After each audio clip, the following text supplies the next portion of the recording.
Welcome to hour number 2, live right here on this Wednesday on the early line all across the SportsGrid network. He is Donnie right side. I am Ben Stevens. We are just a few days away, in fact, just 4 away from the start of the divisional round weekend in the National Football League playoffs. The 2 number 1 seeds now enter the fold, both playing in a doubleheader on Saturday. We will set the stage for the divisional round. We'll look at the playoffs that have been, the year that was in the National Football League, all of that and more here in hour number 2. Still 2 hours left to go up until 11 a.m. Eastern time. So, Donnie, we know the number 1 seeds both in the AFC and the NFC. The Ravens out of the AFC, the 49ers out of the NFC, now in action into this divisional round of the NFL playoffs. Both will play on Saturday. The Ravens, as a 9.5-point favorite, will host the Texans to start off the doubleheader on Saturday. And in the nightcap out in Santa Clara,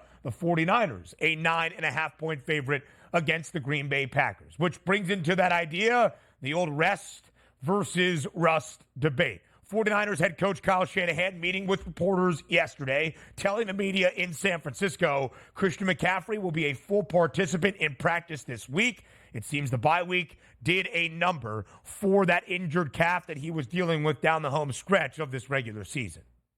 Yeah, and both of those teams certainly major advantages here with the Ravens and the San Francisco 49ers. This is what you play for, to take some of that time off and heal those bumps and bruises, which Christian McCaffrey was an interesting one because they got a little lucky. The Eagles were a bad football team, but they didn't force the 49ers to actually have to win that football game against the Rams, which might have exacerbated an injury to that calf muscle for Christian McCaffrey. Couple weeks off now, looks like he's going to be good as gold and heading into this football game. I expect big things here. But again, that might be one of those injuries, though, to try to creep up and watch, because we know as a soft tissue injury, sometimes those can come back and bite you here. But it looks like all systems go for McCaffrey, and rightfully so. He should be as dominant as he once was. 9.5-point spread in favor of the 49ers. It's the highest total of the weekend in Santa Clara on Saturday night, 50.5. I'm pretty sure our radio audience needs to get in here, so let's welcome him in. Sirius XM, channel 159. All of our radio terrestrial affiliates now in the mix as well. He is Donnie. I am Ben. This is hour number 2 of the early line on a Wednesday, looking at the divisional round of the NFL postseason. Christian McCaffrey already for Saturday night. The props are out. 88.5 for the rushing yards component, 32 and a hook. The receiving yards number against the Green Bay Packers. Anytime touchdown. You ready for this one, DRS? Minus 350 for Christian McCaffrey. 14 rushing scores, 7 receiving touchdowns this year. That's 21 in total. Yeah, and also, there's not one of those, hey, we're going to save him for the playoffs. No, the playoffs are actually here. He's going to get all of the goal line work and also all of the red zone work. I expect a lot of touches for Christian McCaffrey coming out here, unless we get a blowout in this game and you can rest him throughout the late parts of the third and fourth quarter, which I don't actually anticipate happening. But all systems go for McCaffrey. Who's betting under on any of that stuff? Oh, you know what? He's not going to score a touchdown in this game. Stop it. Oh, he's not going to get close to 100 yards on the ground. Stop it. Come on now. We're betting overs.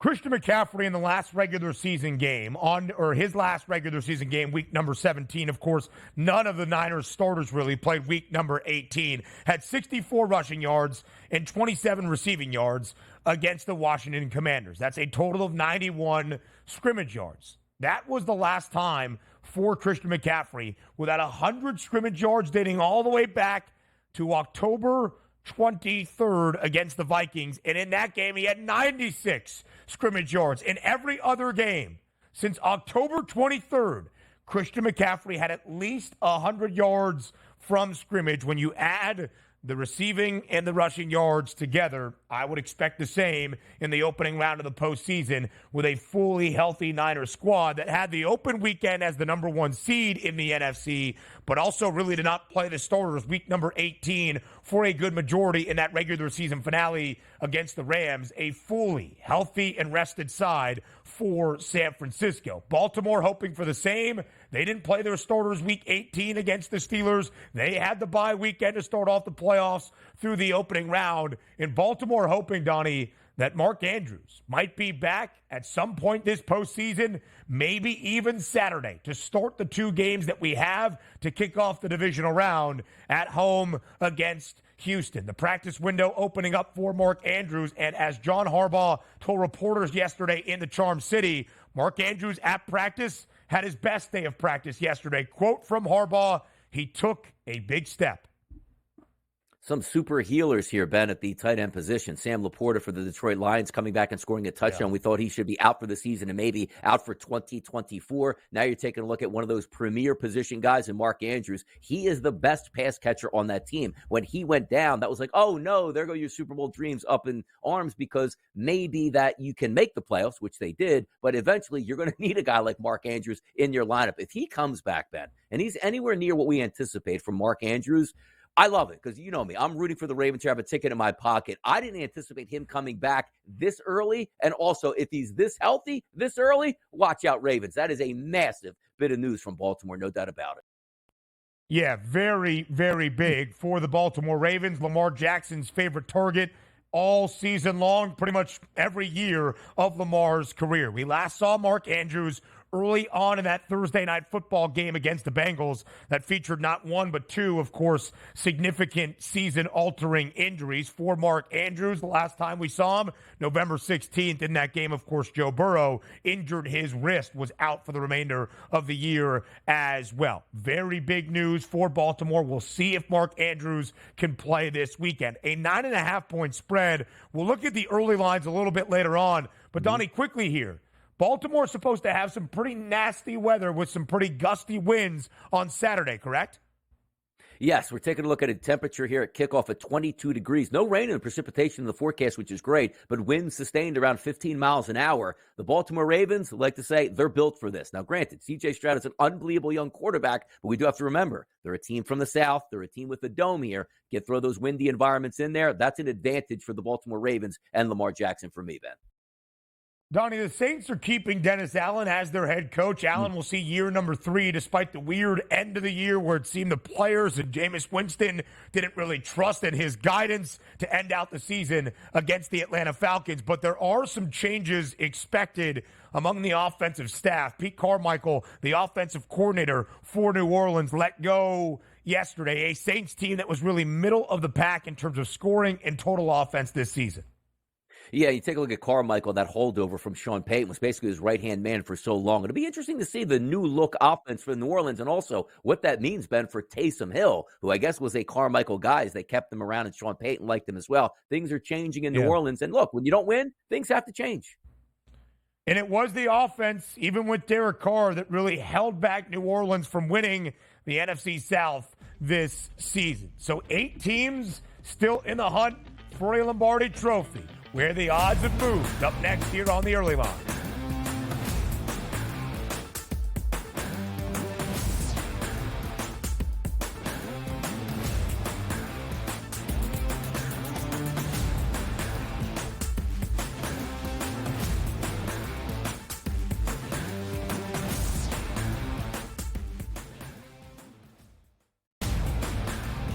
Last year, the Purdue Boilermakers upset by the 16 seed Fairleigh Dickinson.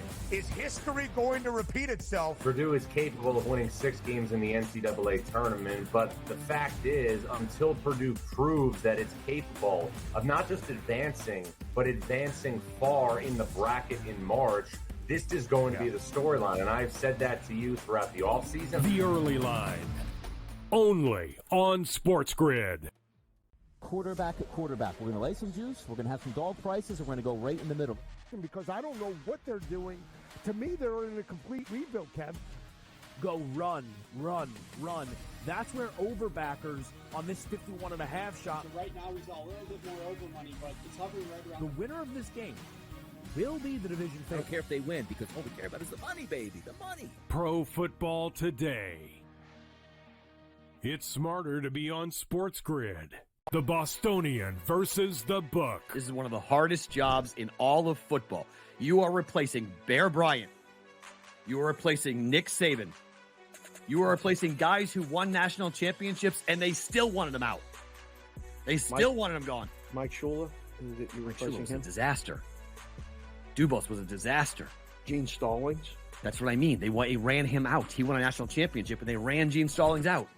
The Bostonian versus the Book. Good move by the Clippers, and obviously, folks, they have Tyronn Lue, who I think is one of the best coaches in the league. And I'll say this right now, folks, the way they're playing, I know Minnesota's in first.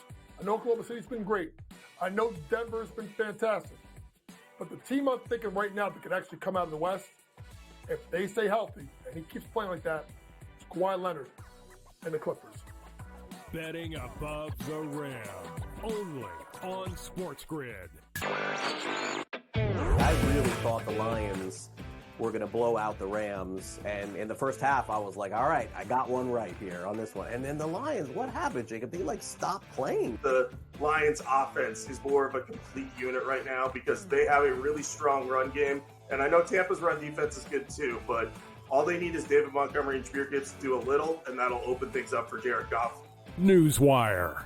Only on SportsGrid. I am not a Cowboys fan. I did not have a Cowboys ticket on this game. I bet the over, but I'm frustrated watching this game. I'm frustrated seeing the Dallas Cowboys think that this is their optimal game plan. In-game live, prime time. Only on SportsGrid. SportsGrid, the only streaming sports betting network. Tips, info, and insights to up your IQ. It's smarter to be on SportsGrid.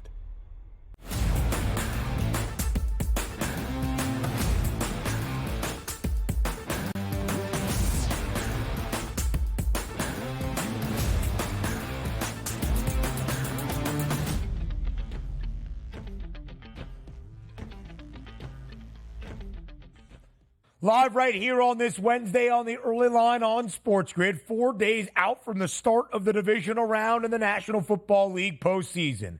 We have reached the NFL's Elite Eight, its final 8 teams, still in the chase for a Super Bowl championship in this 2023 season. So we look at where the odds were before the postseason began to where they are now before the divisional round gets underway with a doubleheader on Saturday and, of course, 2 more games on Sunday. The San Francisco 49ers, Donnie, have been the Super Bowl 58 favorites pretty much since week number 10 of this NFL regular season, and that's where they were entering the playoffs as well. Plus 220, a full $1 in front of the Baltimore Ravens. The Ravens, the most wins this year in the NFL with 13. Those were the 2 number 1 seeds in their respective conferences, the 2 best prices to win that Lombardi trophy. Buffalo was plus 650, Kansas City 10-1, Detroit 22-1, Houston, Tampa, and Green Bay, very long prices as well. Those 3 teams still long prices in the top 5 at this moment.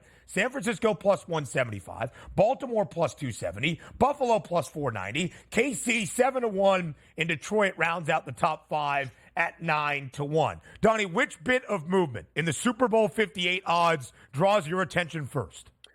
Well, probably will be the Buffalo Bills, because you see them and say, well, why is it a plus 650 price or so, and it's only a plus 490 now? Well, if you're doing the math, yes, they have the number 2 overall seed, but they do have to play the Kansas City Chiefs this week. Should they beat the Kansas City Chiefs, you're probably playing the next weekend, Ben. That's the Baltimore Ravens. That's why that number isn't lower, because that is a gauntlet to run through here. And certainly, can they do it? Yes, they're a quality football team, but you're also asking them to beat maybe the 2 top contenders before you even get to the Super Bowl and try to win a championship, which will probably be the San Francisco 49ers. Those numbers and odds obviously will change after this weekend's game. So that was the first one saying to myself, I think Buffalo might be getting shortchanged a little bit at this point. But when you realize the path that they have to go, even though it's a home game this weekend, it's still Kansas City, it's still Andy Reid, and believe it or not, I think the last time I checked, minus 2.5 number here on this game, almost a coin flip here. Should be fun to watch. But the Bills caught my attention with that price point there.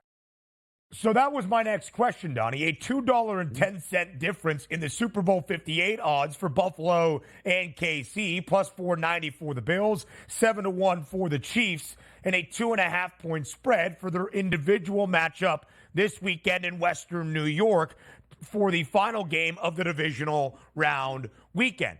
What does that number mean to you? $2 pretty much in difference in terms of their Super Bowl prices and a 2.5-point spread. Are those odds correlated? I don't know if they're necessarily correlated, but again, you're trying to take a look. Also, let's just say from a handicapping perspective, Ben, what would you rather do? Would you rather just say, okay, let me just pick Kansas City to win this week and see what happens? Or do you just take that Super Bowl betting market and take a 7-1 price on the Chiefs and go, well, if they win this week, I'm basically playing with house money the rest of the way and I can hedge out accordingly here for myself. But also from a vantage point of, if you're taking Kansas City to 7-1 price here to win the Super Bowl, you're probably not going to do that saying, well, I think they can win this week and not against the Baltimore Ravens, which means you're taking that 7-1 price and riding it into the Super Bowl final game, which again, the money lines are going to be much, much lower and you can make an automatic profit out of that point. But for me, no, not really a correlation necessarily, but the Kansas City Chiefs, for me, if I was betting them, I'm betting them to win the Super Bowl, not to see if they get to the AFC Championship game.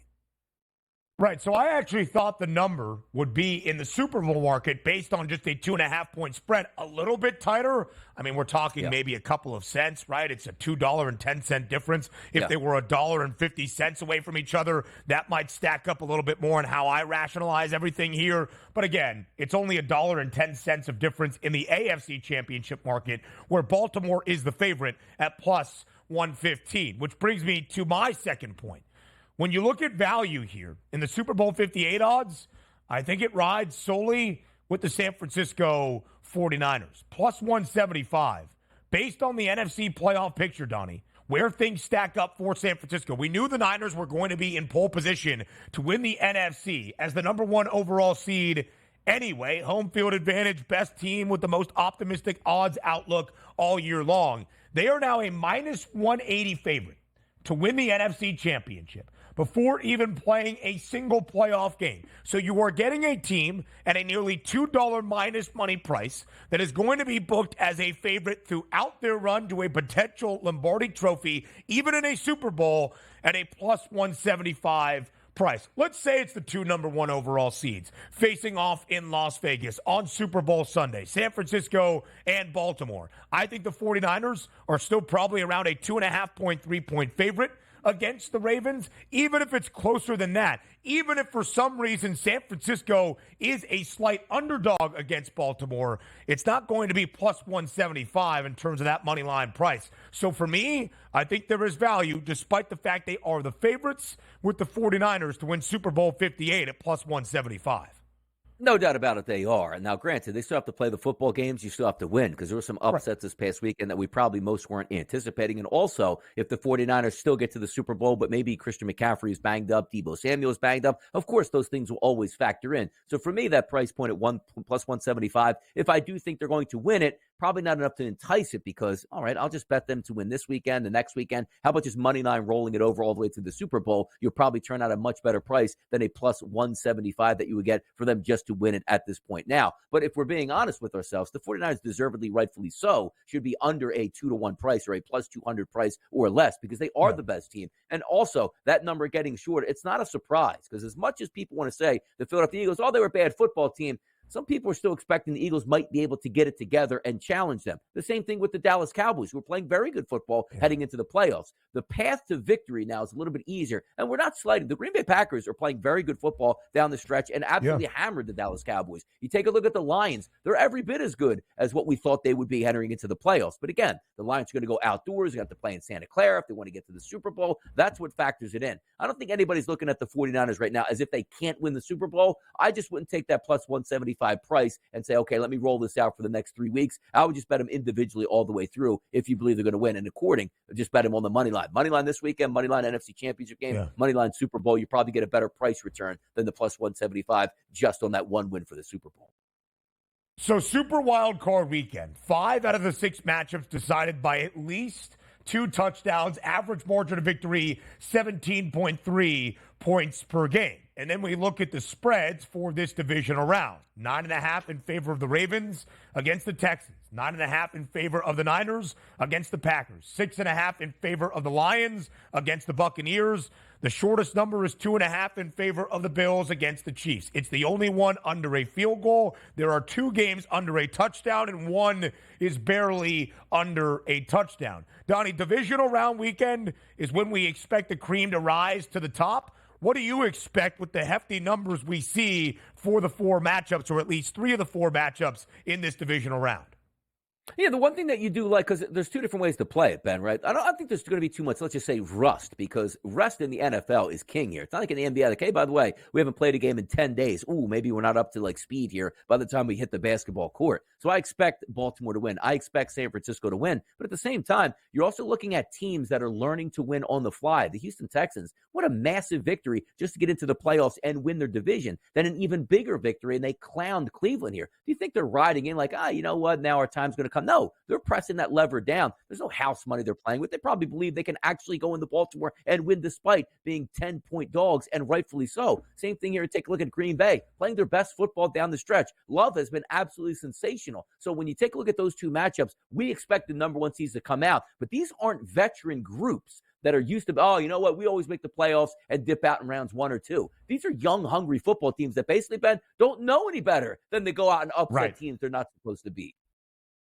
Listen, the odds right now for Green Bay, largest spread of the weekend alongside the Texans and Ravens game, 9.5 points. But Green Bay, $3 in front of both Houston and Tampa Bay. 33-1 for both of those teams to win a Super Bowl. It's 30-1 for the Green Bay Packers. I expect the games to be more competitive than these spreads, but I do think San Francisco and Baltimore will advance to host a conference championship. It's time to buy or sell in the National Football League. Up next.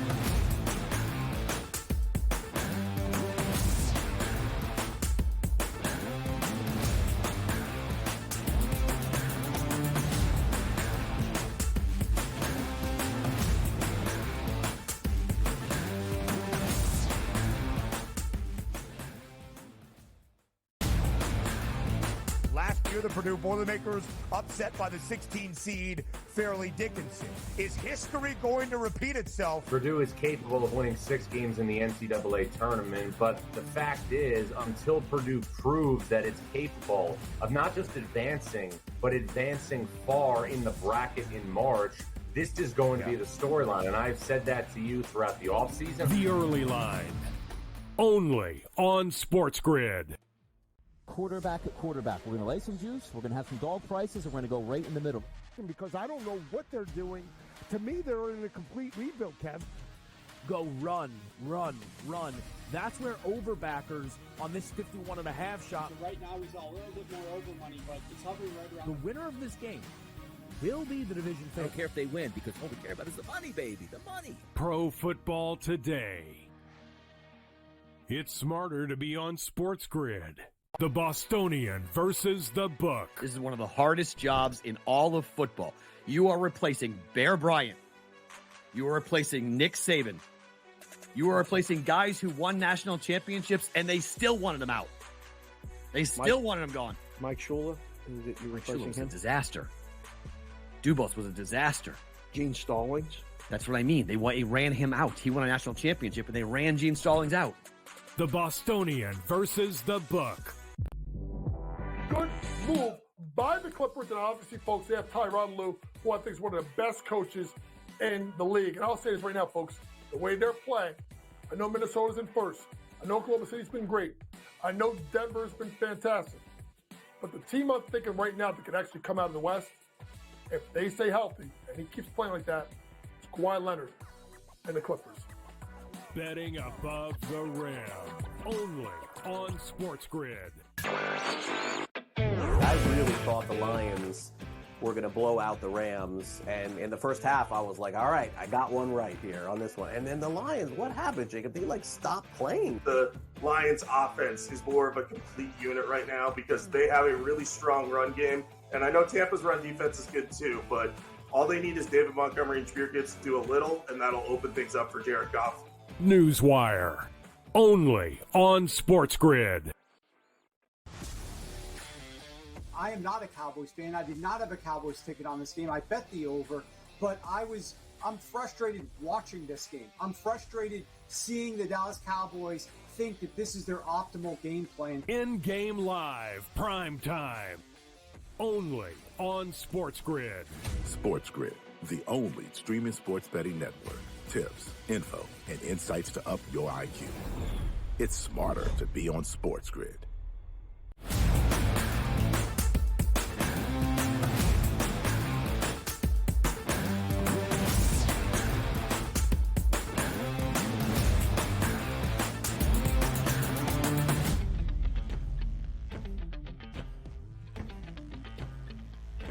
There is so much conversation to be had around the National Football League. Previews, breakdowns, picks for the games that we still have. 7 remaining in this National Football League season in 2023. 4 in the divisional weekend. 2 conference championships. And, of course, a Super Bowl in Super Bowl 58. But there's also the big picture around the NFL for teams already in their offseason, looking for new head coaches, or the future for teams that were just bounced out of the opening round of the NFL postseason. We will have all of those big picture discussions right now in NFL Buy or Sell.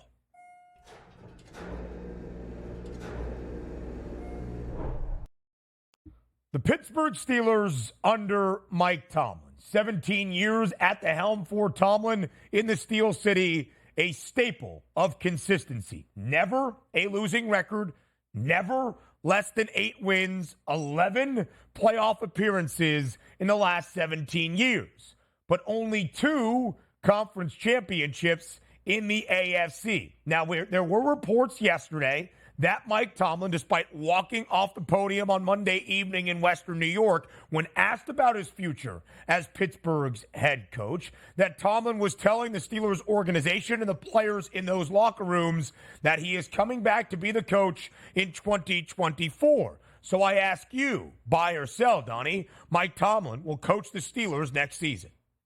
I'm buying that, and it's a pretty easy buy at this point. Again, I don't really care that he's still under contract. You could still walk with, he's under contract, Donnie, 1 more year. He's got to come back. No, he doesn't. He could step away, do whatever he wants, head into the booth, and make a ton of money. Can you imagine Mike Tomlin on a pregame show? I mean, he would be fantastic at that job. Just asking him questions, bouncing off, very personable. But from being a lifelong football coach, doesn't it just feel like, number one, he's a lifer here? And the surprise that if he stepped away from the Steelers here, which it just seems ingrained year to year to year. And it's not as if he's going through some trials and tragedies in his life. I'm like, well, you know what? The last 3 years haven't worked out. I haven't won, more than 6 football games. And the Steelers like, hey, you can always come back. I just want to step away and reevaluate. That's not the case. It's a good football team he has in a competitive division. And I just can't see Mike Tomlin stepping away unless it was for health reasons or health concerns. I do think that fire is still there for Mike Tomlin, because otherwise the Pittsburgh Steelers would have quit on him this year when things were looking terrible, and was able to go to Mason Rudolph, light a little bit of a fire, and get back into the playoffs. And no, it's tough there. You always want to reevaluate at the end of the season, because that's when you're at your lowest. But anybody's known who's played a sport here, right? Right now, let's just say Mike Tomlin's like, I'm leaning towards stepping away. Let 2 or 3 weeks go by. It's like, you know what? I should be putting in a game plan for next year. I get the itch to watch some film here. You know how these guys get. It's no surprise that after an emotional season, you take a little bit of time away. Mike Tomlin's back. I'm buying it. He is back with the Steelers next year, no doubt about it. 100% buy as well. Mike Tomlin will be the head coach of the Pittsburgh Steelers in the 2024 NFL season. Now, I think there are natural parallels and sometimes jokes to be made that you could compare the team that wears black and gold in the NFL, the Steelers, to the team that wears a similar color scheme in college football, the Iowa Hawkeyes. But when you think about long-tenured head coaches, Mike Tomlin is now the longest-tenured head coach in the NFL, as Bill Belichick is now no longer in New England. He is the staple of consistency for Pittsburgh. It's the same for Kirk Ferentz in Iowa City. He's about to enter year number 25. And there's never a very low floor, Donnie, but that does not mean that fan bases do not expect more. Not just stacking up wins, having good records, but also contending for championships. And it feels like the Steelers are still a peg below being a true conference contender in what is a loaded AFC each and every year. I don't know how that will factor into what has been a consistent, successful franchise for as long as there has been a sport called the National Football League, but just something to pay attention to. For 2024, though, I buy it as well. Mike Tomlin will be the head coach in the Steel City. Now to the Miami Dolphins. Tua Tagovailoa under the final year of his rookie contract coming up. And when you look at what Tua has done during his time as the quarterback of the Dolphins, it's been good. And last year in 2023, it was really good under Mike McDaniel. You can see the evolutions of this offense year over year. And there has been some conversations. Chris Greer, after the Dolphins were bounced on Saturday night in frigid Arrowhead, the GM in Miami saying Tua Tagovailoa is our future. We are going to work to keep him here for the long term. But you're not Chris Greer, Donnie, right side. So the buy or sell question to you, the Dolphins need to move on from Tua Tagovailoa.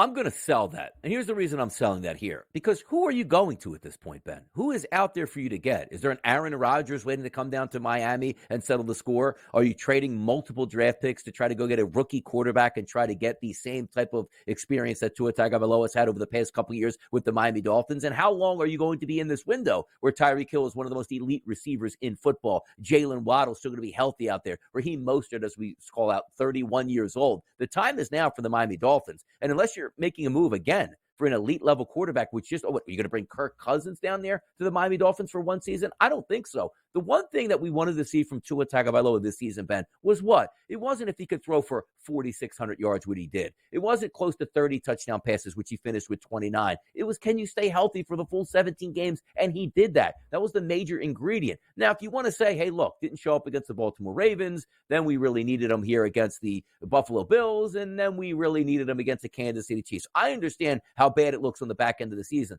but those losses weren't all on Tua Tagovailoa. That entire defense was injured. Mostert was down. Tyreek Hill on one ankle, and Waddle missing football games here. I don't blame Tua Tagovailoa, because if you would have told me, Ben, before the season, Donnie, I am not going to tell you how they ended up. I'm not going to give you their record, but Tua Tagovailoa played in every single game, threw for 4,600 yards and 29 touchdown passes. I would say, yep, that's my guy. He'll be my quarterback for the next 5 years. So I'm not out on Tua Tagovailoa now, because unless you told me, oh, by the way, we messed with the draft and you actually got Justin Herbert and you could trade Tua out to the Chargers and they're okay with that. That's nonsense. That's living in Madden fantasy world. Tua Tagovailoa should be the starter for the Miami Dolphins moving forward, Ben.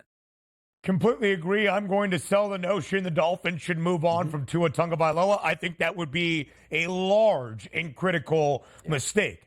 At this time last year, the offseason for Miami, in which Skylar Thompson had to start a playoff game in Buffalo. The question, as Donnie said, was not how he would play, his ability, but rather his availability. And with head injuries, the concern is not, okay, how is he recovering from offseason knee injury? It's, if this goes poorly, is he done playing football for the rest of his life? That was not the case for Tua Tagovailoa, thankfully, both for the individual and the quarterback this year for Miami. And he led the NFL in passing yards, 4,624, a top 10 QBR, a top 10 passer rating this year as well. Now, I'm not going to blame Tua Tagovailoa for what we saw on Saturday night. Nobody is prepared to play in those conditions. But he didn't throw for 200 yards, and it wasn't a great offensive game by any means. For a team that led the league in terms of total yards this year at over 400,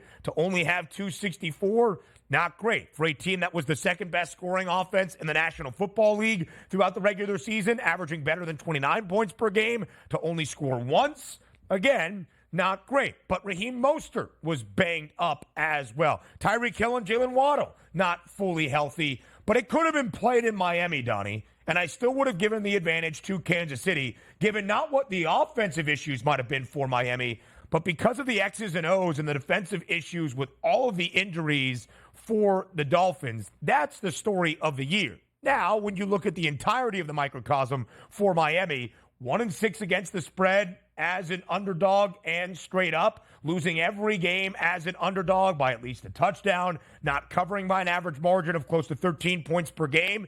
That's the next step, not just beating up on bad teams and having Tua throw for 404 yards against teams that finish under 500, but contending against the best. I think they will do that with year number 5 under Tua Tagovailoa coming up in Miami. Now we go to the Cleveland Browns. Of course, it was not a successful Saturday to start off Super Wild Card Weekend despite being booked as the slight road favorite in Houston. The Browns got shellacked 45-14. C.J. Stroud looking like a veteran against the veteran in Joe Flacco. But that was a story for the Browns this year. The fact that the 39-year-old now, Flacco, needed to even start a football game of the final 6 for Cleveland, their 4th starting quarterback of the year. From 2003 until 2019, the Browns made 0 playoff appearances with 10 different head coaches, interim or permanent. from 2020 to 2023, when Kevin Stefanski has been the head coach, they have made two playoff appearances, including in his rookie campaign back in 2020, and they beat the Steelers in that wild card weekend game. If you remember, Stefanski, due to COVID issues, wasn't even on the sidelines for that football game. So buy or sell to you, Donnie, the Browns are now a perennial playoff team. Yes, and depending how you define it, right? Let's just say over the next 10 years, they make the playoffs 5 times, maybe just miss out on another 2 years. That's a perennial playoff team, and I do believe they can be that. Here's the only caveat and the drawback of what you would say, though. They could be as good as they need to be, Ben. But if we're going to talk about the Steelers always being above 500, Lamar Jackson and the Ravens as an elite franchise, and Joe Burrow and the Cincinnati Bengals, sometimes just getting to the playoffs is much, much harder, because if we would have said, like, okay, let's just move this team and put them down in the NFC South, yeah, the Cleveland Browns would make the playoffs every single year. But being in that division, being so tough, I do think they're going to be a competent football team, though, over the next decade with Kevin Stefanski. You just need some good play out of Deshaun Watson. Perennial playoff contender? Absolutely for me. I'm going to sell that notion, actually. The Browns have one playoff win as an organization since 1994. And after the playoff win in 2020, it was supposed to be Baker Mayfield's time. He's the quarterback of the Tampa Bay Buccaneers. I have no belief in Deshaun Watson as a legitimate starting quarterback for the Browns moving forward. I'm going to sell. We'll continue playing buy or sell in the NFL. Up next.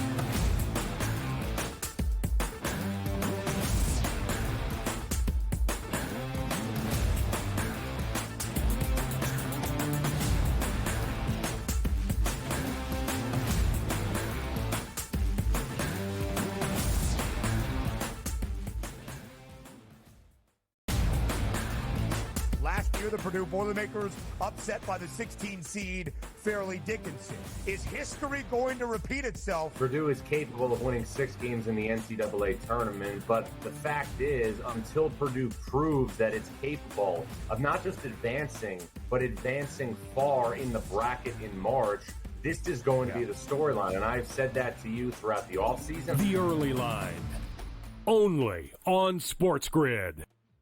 Quarterback at quarterback. We're going to lay some juice. We're going to have some dog prices, and we're going to go right in the middle. Because I don't know what they're doing. To me, they're in a complete rebuild, Kev. Go run.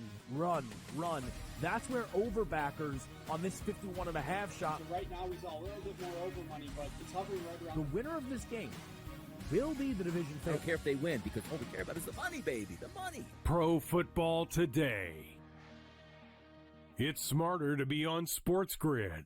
The Bostonian versus the Book. This is one of the hardest jobs in all of football. You are replacing Bear Bryant. You are replacing Nick Saban. You are replacing guys who won national championships, and they still wanted them out. They still wanted them gone. Mike Shula, you're replacing was him? a disaster. Dubos was a disaster. Gene Stallings. That's what I mean. They ran him out. He won a national championship, and they ran Gene Stallings out. The Bostonian versus the Book. Good move by the Clippers, and obviously, folks, they have Tyronn Lue, who I think is one of the best coaches in the league. And I'll say this right now, folks, the way they're playing, I know Minnesota's in first. I know Oklahoma City's been great. I know Denver's been fantastic. But the team I'm thinking right now that could actually come out of the West, if they stay healthy, and he keeps playing like that, it's Kawhi Leonard and the Clippers. Betting above the rim, only on SportsGrid. I really thought the Lions were going to blow out the Rams, and in the first half, I was like, all right, I got one right here on this one. And then the Lions, what happened, Jacob? They, stopped playing. The Lions offense is more of a complete unit right now because they have a really strong run game. And I know Tampa's run defense is good too, but all they need is David Montgomery and Jameer Gibbs to do a little, and that'll open things up for Jared Goff. Newswire, only on SportsGrid. I am not a Cowboys fan. I did not have a Cowboys ticket on this game. I bet the over, but I'm frustrated watching this game. I'm frustrated seeing the Dallas Cowboys think that this is their optimal game plan. In-game live, prime time, only on SportsGrid. SportsGrid, the only streaming sports betting network. Tips, info, and insights to up your IQ. It's smarter to be on SportsGrid.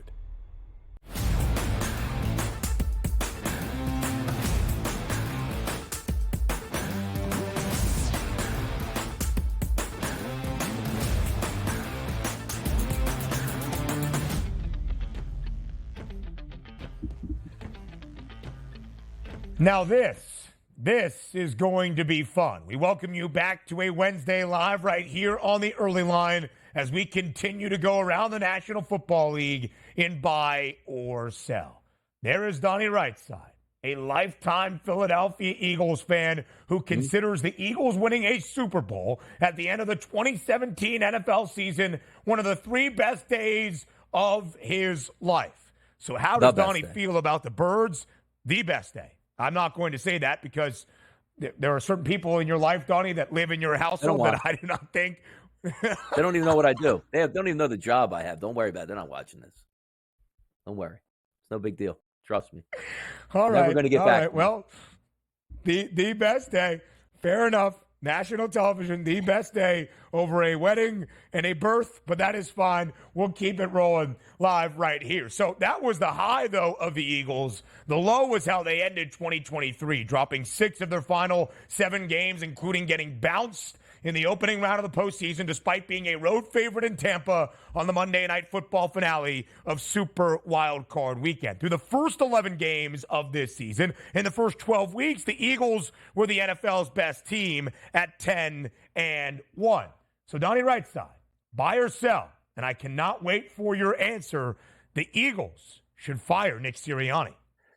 I'm going to sell that notion here. Now, granted, when you collapse at the end of a season, change usually is upon you. And for the Philadelphia Eagles, yes, they should be checking in to see what coaches are available. But the reason why I say no here is you got to go with the track record, right? You bring in Nick Sirianni. Every year has been in the playoffs, which included, for me, the best team in football last year, double-digit lead at the Super Bowl. Weren't able to come through with that, but he still made it there. This year, after 11 games, 10-1 on the season, the bottom fell out.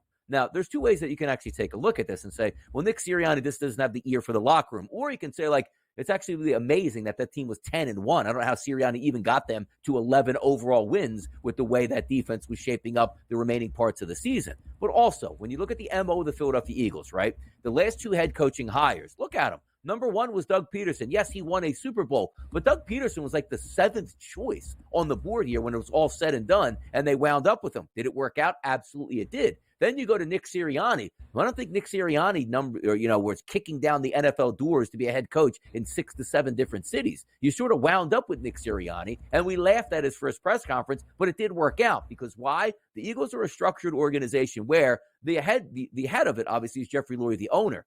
He doesn't really meddle, but he gives you unlimited checks to write for whoever you want to succeed. But also Howie Roseman is really the brain of the franchise, which means I need a head coach that's going to go along with what I tell him as I set the roster and we work in lockstep. If I want a certain wide receiver to play, I'll Alshon Jeffrey to try to increase his trade stock here, even though we know he's not a good football team. Alshon Jeffrey is going to play. When you saw Doug Peterson after his last game, Ben, in Philadelphia, was that Washington Commanders debacle where they pulled their starters in the fourth quarter to make sure they lost that football game here. That didn't come from Doug Peterson. That was a phone call from the GM that goes, I don't care if you're winning this game or trying to win it. Let's see what your other players have in this game. Wink, wink. We want to lose this game. You were not going to tell that to Bill Belichick. And that's the reason why I bring it up. The Eagles aren't going to fire Nick Sirianni and hire Mike Vrabel and or Bill Belichick. Now, granted, I could be wrong, but that's not the organizational structure they like. Do you think Mike Vrabel coming in this game, who when you saw that last game in Tennessee, do you think Tennessee ownership said, hey, what are you doing winning this game? Lose it so we can get a higher draft pick. Doesn't play in his playbook here, which means he is a headstrong, quote, coach, and the Eagles don't really run on that for the past couple coaches. They learned their lesson under Chip Kelly and gave the entire franchise over to him, only for Jeffrey Lurie to fire him and say, hey, it's nice to actually get my own team back that I own and can have some input here. So that's the reason I look at it, but also, Ben, from a realistic standpoint, if you go out and Nick Sirianni, he's still the head guy, CEO, head coach. Hire an innovative young offensive coordinator, or maybe even I saw like Cliff Kingsbury comes to Philadelphia. Not to say that it's a great move, but it brings innovation to an offense that was extremely stagnant over the last 8 games. And hire a Rex Ryan type defensive coordinator like Wink Martindale. Hey, Wink, this is your defense. Do whatever you want it. I'll leave you alone and dominate over there so I can focus on looking at the team as a whole. That's the way I look at it here, and that's why I wouldn't fire Nick Sirianni. So I wouldn't fire Nick Sirianni either. I sell the notion, but drastic changes need to happen. I think both coordinators, if you want to even call Sean Desai still the DC in Philadelphia, are gone. Because when you are a CEO head coach, when things go poorly, from a vibe perspective, that is all on you. If you are a culture guy in charge of leading a positive culture and the vibe is wrong, that's on you. Where if you're a schematics head coach and your team is struggling between the white lines, you can make those adjustments. Nick Sirianni reportedly doesn't really have that in the tool shed. So I ask you, Donnie, when you look at the drastic differences in this team from the first 11 weeks to their final 7 weeks of the regular season, and of course in the playoffs, a defense that allowed more than 30 points per game, a defense that in their final 11 games gave up at least 20 points minimum. What was the issue for Philly down the stretch? And what do the Eagles absolutely need to change moving forward into 2024? You have to get somebody back to Jalen Hurts here. And Jalen Hurts didn't have a bad football season, but he certainly wasn't the MVP level he was the year before, which you know what the difference in that was? Shane Steichen went over from the Philadelphia Eagles to the Indianapolis Colts. You see their offense with minimum talent out there? It was really good. You need somebody to start there to get him back into play where you're not bailing out of the pocket when you don't feel the pass rush. You're not leaving plays on the field. You're not going up and saying, you know what, hey, AJ, I don't like this play called by Nick Sirianni or Brian Johnson. Let's just run deep and you run it out and it ends up getting intercepted. And then at the end of the game, it's like, well, we were improvising out here. You can't have that with a team. Now, I'll leave the defense where it is because coming into the season, the Eagles are supposed to have a very good defense once again, a fantastic front four. The Eagles never really invest in linebackers, but sort of make up for it and say, well, we brought back Bradbury, Slay, and also Avonte Maddox. We should be fine back there. And also made a trade for Byard at the deadline, which turned out to be terrible and looks like he can't play anymore. He's a shot fighter out there. The defense needs some unbelievable retooling. But as always, as the NFL goes, don't worry about the defense. If you think you have a superstar quarterback, surround him with the talent, get him the coaching, everything else is handled from there. Because I didn't see too many people crowing about the defense when Jalen Hurts was dominating the Buffalo Bills when they got their 10th win of the season. Like, who cares about the defense? As long as Hurts is playing well and that offense is moving the football, they'll win football games. But everything collapsed down the back end of it. The defense needs some attending to. Obviously, that's the real issue. But Jalen Hurts just getting back to his MVP form, that should be a bigger issue for the Eagles.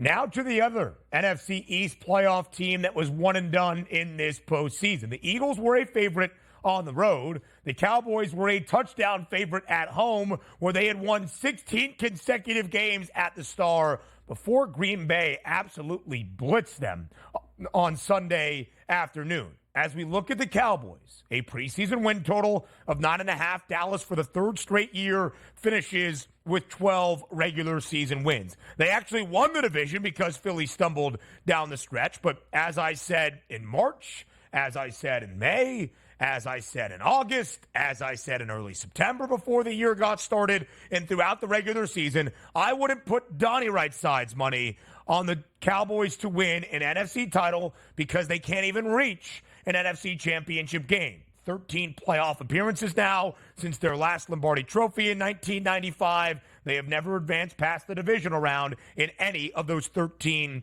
postseason trips. As of this moment, Mike McCarthy is still the head coach in Dallas, but we go hypothetical. Buy or sell. Bill Belichick would make the Cowboys a Super Bowl favorite. I'm going to sell that because Mike McCarthy didn't lose that football game against the Green Bay Packers. Mike McCarthy's offense still ended up putting up 500 yards, but Dak Prescott was making error after error left and right on that football field. And Dan Quinn, who's a very good defensive coordinator, got hammered in that football game, and the Green Bay Packers embarrassed them. Will they be, put it this way, if this question was, do you feel more confident that the Super Bowl can be won by the Cowboys if Bill Belichick was a head coach? I would say yes, because he's won multiple Super Bowls here. Then they said, Donnie, Mike McCarthy's at the helm. He won a Super Bowl with the Packers. I get it. But we all had a good chuckle when Mike McCarthy was named the offensive coordinator / head coach of the Cowboys. Like, oh, that's not going to work well here. This was a team that was supposed to win the championship this year after getting the number 2 seed and supposed to challenge the 49ers and then go on to the Super Bowl. Bill Belichick would make it a more competent franchise. But you know what, Ben? It's still going to be Dak Prescott out there. It's still going to be those same football players who weren't good enough to win. And again, I don't like Mike McCarthy. That wasn't his fault. Oh, Donnie, they weren't ready to play. What? Because Dak Prescott was throwing pick sixes all over the place and couldn't get with CeeDee Lamb on the same page for the entire first half? Stop. What, Bill Belichick is going to make that better here as he's some kind of offensive genius? It makes him more competent if they get to the playoffs, but absolutely not. Bill Belichick just going to the Cowboys doesn't move the needle enough for me to make them the Super Bowl favorites. Completely agree. It hasn't all been on Mike McCarthy. He just ended his 4th year as the Cowboys head coach since they last won a Super Bowl, including with Barry Switzer, who won that Super Bowl with Dallas in 1995. They've had 7 head coaches.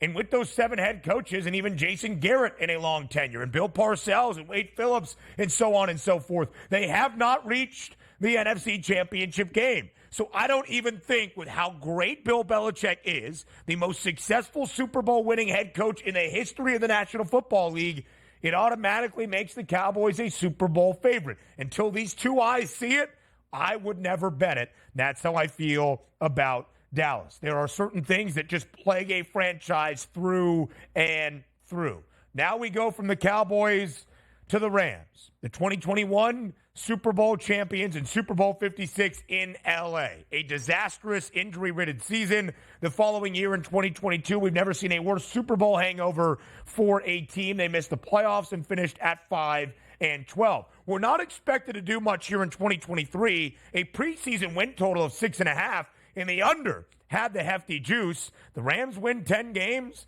The Rams earn a playoff berth. The Rams only lost by a single point on the road in the Motor City against Detroit. So buy or sell entering 2024 with Sean McVay, a healthy Matthew Stafford, Cooper Kupp, and Puka Nacua.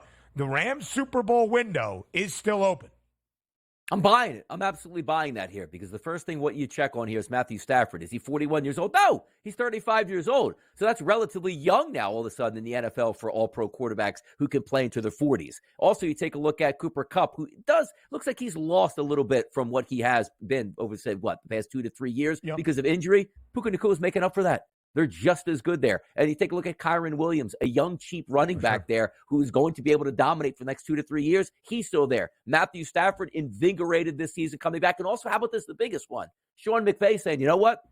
I think I found my way again. I really enjoyed coaching football again this year. He's not looking to go up to the owner's booth and say, you know what, hey, Mr. Kroenke, let me out of this contract. I want to go to CBS here and start calling football games. As long as he's there, you have a chance. And also, the draft picks starting to replenish themselves. More money off the cap because you don't have all those expensive veterans on defense here. Absolutely, I'm buying the Rams here, that window is not closed. Yeah, and I think that's a really important point that you just made. We know Les Snead. We know the joke, F those picks in terms of the NFL draft. And they sold it all to win a Lombardi trophy, and they did exactly that in Super Bowl 56. At the pinnacle of the sport, on the mountaintop, can never be taken away from this Rams franchise. But how much talent do they have on the roster outside of those critical spots to be a Super Bowl contender? That's my question. I think the Super Bowl window is still open, so I'll buy this statement. I'm not so sure they are a Super Bowl contender, if that makes sense. I think the Rams are going to be in the factor for a playoff berth in the NFC, but actually winning a Super Bowl championship is a different part of the equation. So that does it for NFL buy or sell. Now, the MVP debate in the association. Is it Jokic? Is it Embiid? We ask you up next.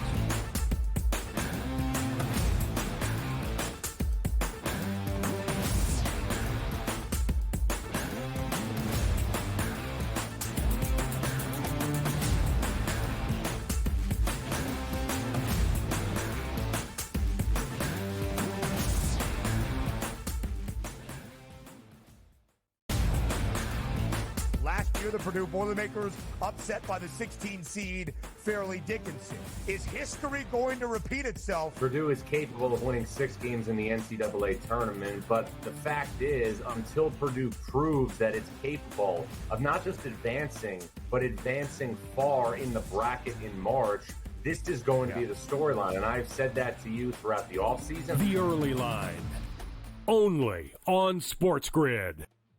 Quarterback at quarterback. We're going to lay some juice. We're going to have some dog prices, and we're going to go right in the middle. Because I don't know what they're doing. To me, they're in a complete rebuild, Kev. Go run, run, run. That's where overbackers on this 51.5 shot. So right now, he's a little bit more over money, but it's hovering right around. The winner of this game will be the division I favorite. don't care if they win because all we care about is the money, baby, the money. Pro Football Today. It's smarter to be on SportsGrid. The Bostonian versus the Book. This is one of the hardest jobs in all of football. You are replacing Bear Bryant. You are replacing Nick Saban. You are replacing guys who won national championships, and they still wanted him out. They still wanted him gone. Mike Shula, you're replacing was him? a disaster. Dubas was a disaster. Gene Stallings. That's what I mean. They ran him out. He won a national championship, and they ran Gene Stallings out. The Bostonian versus the Book. Good move by the Clippers, and obviously, folks, they have Tyronn Lue, who I think is one of the best coaches in the league. And I'll say this right now, folks, the way they're playing, I know Minnesota's in first. I know Oklahoma City's been great. I know Denver's been fantastic. But the team I'm thinking right now that could actually come out of the West, if they stay healthy, and he keeps playing like that, it's Kawhi Leonard and the Clippers. Betting above the rim, only on SportsGrid. I really thought the Lions were going to blow out the Rams, and in the first half, I was like, all right, I got one right here on this one. And then the Lions, what happened, Jacob? They, stopped playing. The Lions' offense is more of a complete unit right now because they have a really strong run game. And I know Tampa's run defense is good too, but all they need is David Montgomery and Jameer Gibbs to do a little, and that'll open things up for Jared Goff. Newswire, only on SportsGrid. I am not a Cowboys fan. I did not have a Cowboys ticket on this game. I bet the over, but I'm frustrated watching this game. I'm frustrated seeing the Dallas Cowboys think that this is their optimal game plan. In-game live, prime time, only on SportsGrid. SportsGrid, the only streaming sports betting network.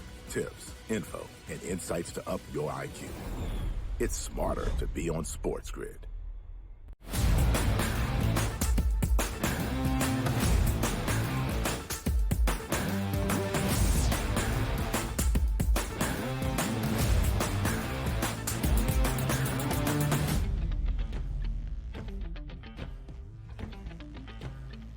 Closing out our second hour, live right here on this Wednesday on the early line on SportsGrid. I am Ben Stevens. He is Donnie Rightside, and this is the SportsGrid app, the ultimate sports betting companion app available for download at both the Apple and the Play Store. Scan that QR code on your screen.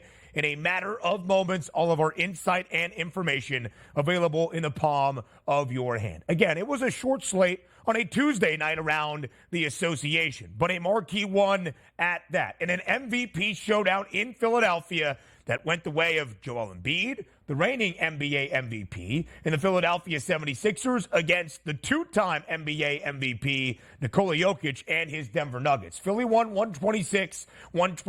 JoJo, for the second consecutive game, scored 41 points and had a double-double. 10 boards on Monday, 10 dimes yesterday against the Nugs. So at this point of the season, who is the NBA MVP? That was the question in Fade the Public.